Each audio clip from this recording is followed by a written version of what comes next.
నిజంగా భక్తిలో ఉన్నవాడు దేవుని శక్తి కంటే ఇక ఏ శక్తిని కూడా నమ్మడు.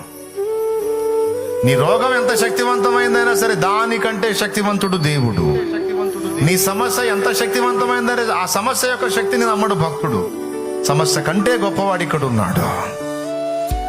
రోగం ఎంత శక్తివంతమైందైనా అది శరీరంలో కిడ్నీలు, గుండె, లివరు, ఊపిరితిత్తులు సర్వ శరీరాన్ని బలహీనపరిచే శక్తి కలిగిన జబ్బు. అబ్బో ఆ జబ్బు వచ్చిందంటే ఇక క్యాన్సరే సార్, క్యాన్సర్ వచ్చిందంటే అమ్మో అది వచ్చిందంటే ఇంకా లేదు సార్, అది అంత శక్తివంతమైన జబ్బు అండి. బాడీ అంతా పాడైపోతుందండి, ఇట్లా అయిపోతుంది అట్లా. అబ్బా ఎంత పవర్ఫుల్ రోగం.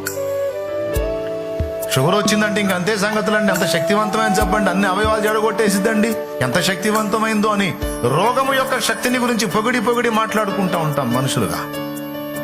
కానీ దేవుని వాక్యం, దేవుని భక్తుడు ఏం నమ్ముతాడో తెలుసా? రోగం ఎంత శక్తివంతమైందా, సమస్య ఎంత శక్తివంతమైందైనా దానికంటే శక్తివంతుడు దేవుడు.